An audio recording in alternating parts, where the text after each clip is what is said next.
Battle of Mutah, after his return from pilgrimage. Muhammad, peace be upon him, dispatched a party of 50 men to the Banu Salam for the propagation of Islam, but most of them were slain.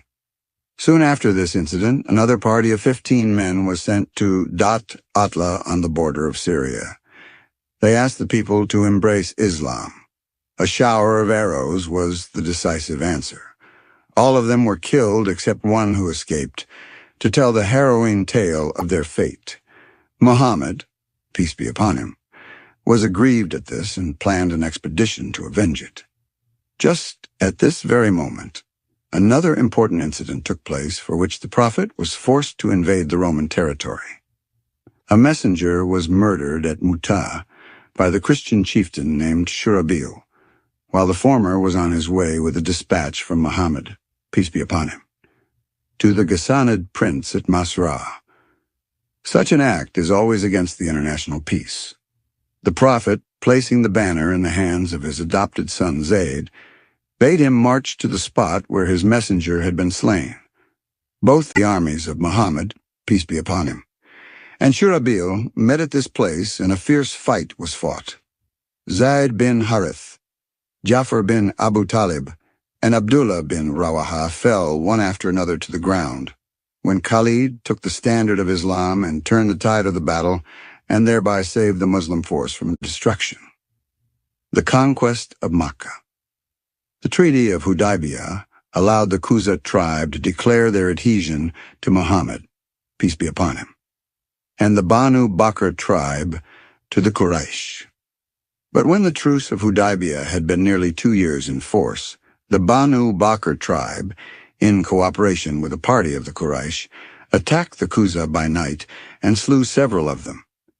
A deputation of 40 men from the injured tribe approached the Prophet for help, and Muhammad, peace be upon him, was compelled to take up their cause for political and religious reasons. Thus, the long-expected opportunity came at last. The Prophet first sent a peace mission to the Quraysh with the proposals that either A, they were to pay proper indemnity to the injured Quza tribe, and B, to cut off all connections with the Banu Bakr tribe, or C, to declare the Treaty of Hudaybiyah null and void. The Quraysh accepted the last proposal. The messenger came back and informed the Prophet of all about it. The Prophet understood that there was no other alternative but to wage war against the Quraysh.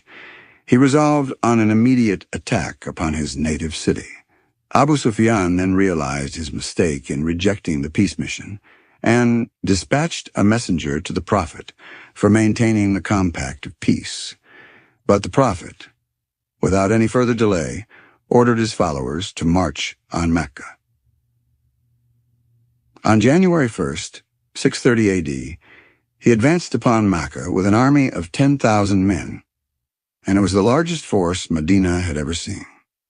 Finding himself unable to oppose the Muslims, Abu Sufyan, with 2 other companions, came out from Makkah to see the fire on the height above, the camp of the Prophet, but he had not to go far when he was arrested and brought to the presence of Muhammad, peace be upon him, who pardoned his lifelong enemy. He then accepted Islam. The Prophet entered into the city of his birth without any opposition and planted the great banner of Islam at the door of his tent. The rebellious city now lay at the feet of the abused, rejected, and exiled Prophet. The European historians have admitted that through all the annals of conquest, there has been no triumphant entry like unto this one. No conquest was made without bloodshed, and no forgiveness was shown like this one to the vanquished in the history of the world. The Prophet and his followers had been oppressed and persecuted in Makkah for long 13 years, and the oppression had ultimately compelled them to migrate to Medina. But when they entered into Makkah, they forgave every injury inflicted on them, and a general amnesty was extended to the Makkans irrespective of their past record of crimes. The bitterest enemy of Islam and of the Prophet was pardoned, and every sympathy was shown to them. Reconciliation rather than retaliation formed the part of the Prophet's policy during this time. Such an example of greatness is rare in the history of the world. The conquest of Makkah opened a new era in Islam. It practically decided the struggle for supremacy in Arabia, and the Prophet was elevated to a paramount position over the whole peninsula. With his entry to Makkah, truth came and falsehood vanished. Battle of Hunayan. After the conquest of Makkah, the Prophet had to fight with the Hawazin tribe of Makkah. They began to assemble against the Prophet when he had been at Makkah, and thereby cut short his stay there. Muhammad, peace be upon him, ordered his followers to proceed, and the army of Muhammad, peace be upon him, arrived near the entrance of the valley of Hunayan, where both the armies met in a battle. The Prophet, with great difficulty, won the field and forced the enemy to flight. Just after this, he laid siege to Taif. Campaign of Tabuk. In the 9th year of the Hijrah, the Roman Emperor Heraclius began to prepare himself to invade Medina. He had a covetous eye on the Muslim land from the dawn of Islam. On knowing this, the Prophet, with an army of 40,000, reached Tabuk. Heraclius got frightened at the sight of this vast army of Muhammad, peace be upon him. Thinking it impossible to cope with such a vast army, he stopped the invasion of Medina. After a short stay at Tabuk, the Prophet with his party returned to Medina. This was the last campaign undertaken during his lifetime. On his return from Tabuk, a large number of deputations from far and near came to Muhammad, peace be upon him, to offer their allegiance to him. Tribe after tribe, the Arabs embraced Islam and increased the number of the Muslims. Arabia, which had hitherto never bowed to the will of one, seemed now inclined to be dominated by Muhammad, peace be upon him, and be incorporated into his new scheme. Its heathenism was yielding to a nobler faith and a higher morality. The farewell pilgrimage. In the 10th year of the Hijrah, the Prophet felt that his mission was complete, and understanding the end of his life near, he determined to make a farewell pilgrimage to Makkah. On the 23rd of February, 632 A.D., he started for Makkah with a large number of Muslims. During this time, all his wives accompanied him. The Prophet had taken 100 animals to sacrifice at Mina. When Muhammad, peace be upon him, reached Dhul Hulaifa, he encamped and passed the night there. The next morning, he had all his followers put on the pilgrim's garb, ihram. In this garb, all people stood before their Lord as equals. On the 11th day, the Prophet entered the city of Makkah. As soon as he reached there, he hastened to the Kaaba and made 7 circuits of the house of God.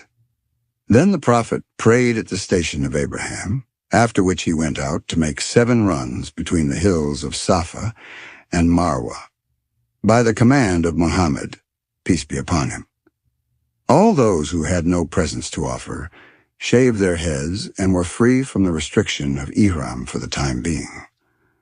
On the 8th of Zilhajj, the Prophet left Makkah for Mina and passed the night there. After morning prayers, he rode the camel, Qaswa, and proceeded to Arafat in the company of his followers. Before completing all the rites of the pilgrimage, he addressed the assembled multitude from the top of the Jabal ul-Arafat.